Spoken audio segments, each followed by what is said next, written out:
এটার ঠিকানা কি? বিভাগ আসছে না। সেলিম ফুড প্রোডাক্টস, প্রস্তুতকারক বাজারজাতকারী, এই যে কুমারখালী, কুষ্টিয়া। হ্যাঁ, আচ্ছা, ভিতরের মাল যেটা আছে এ হচ্ছে এবিপিওর ফুড অ্যান্ড বেভারেজ, মানে কোম্পানি কিন্তু আলাদা হয়ে গেছে, ভিতরের জিনিসের কোম্পানি আলাদা, ঠিকানাও আলাদা। এটা কাহালু, বগুড়া। তাহলে এটা এটা লেখা আছে বগুড়া, আর এটা হচ্ছে কুষ্টিয়া কুমারখালী, ভিতরের জিনিস। আবার এখানে বেস্টের কিন্তু লোগো আছে, কিন্তু এটাতে কিন্তু বেস্টের লোগো নাই।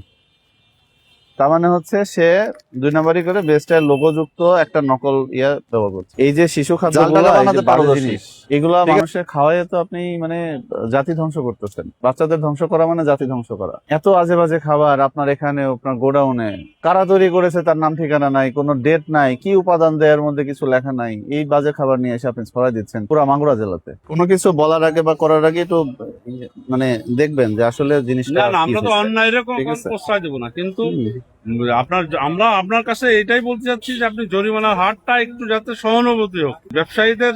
ব্যবসা শুনেন, এখানে জরিমানা হয় দুইটার উপর, একটা অপরাধের মাত্রা, আর একটা হচ্ছে ব্যবসার পরিধি কেমন। এই দোকানে আমি 5,000 টাকা জরিমানা করে কিছুই যাবে না।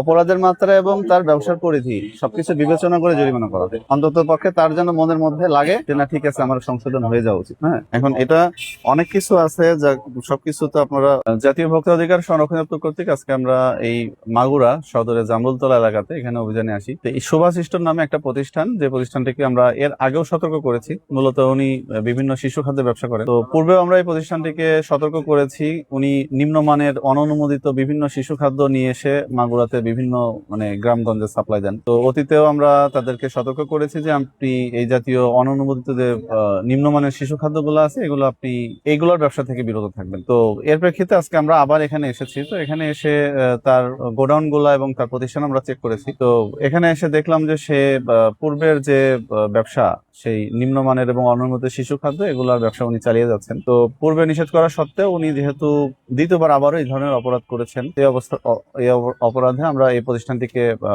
1 লক্ষ টাকা জরিমানা করেছি এবং তাকে পুনরায় ভবিষ্যতের জন্য আমরা সতর্ক করছি, যদি পরবর্তীতে আবার এই ধরনের ব্যবসা উনি পরিচালনা করেন তাহলে আমরা এই প্রতিষ্ঠানটা কঠোর আইনানুগ ব্যবস্থা গ্রহণ করবো এবং শৃঙ্খলা ব্যবস্থা করব। এটা মহামান্য হাইকোর্টের একটা নির্দেশনা আছে যে বাচ্চাদের খাবারের মধ্যে কোনো প্রকার খেলনা জাতীয় জিনিস দিয়ে তাদেরকে আকৃষ্ট করা যাবে না। তো এখানে উনি যে ব্যবসাটা পরিচালনা করছেন, এখানে বিভিন্ন খেলনার সাথে সাথে এখানে বিভিন্ন টাকাও আছে যেগুলো আসলে দেখতে হুবহু আসল টাকার মতোই, সেটা আপনারাও দেখেছেন। তো এই টাকাগুলো আসলে জাল টাকা যারা তৈরি করে, বোধহয় আমার মনে হয় যে ওইরকম কোনো চক্র এই টাকাগুলো ছাপিয়ে তাদেরকে সরবরাহ করেছে। আর এই টাকাগুলো আসলে যদি কখনো 1,000 টাকার কোনো 100টার বান্ডেলের মধ্যে চলে যায়, আসলে আপনি গুনতে গেলে আইডেন্টিফাই করতে পারবেন না যে এটা আসলে জাল টাকা। তো এটা আসলে আমাদের অর্থনীতির জন্য হুমকি স্বরূপ এবং সাধারণ মানুষ এটা দ্বারা প্রতারিত হচ্ছে।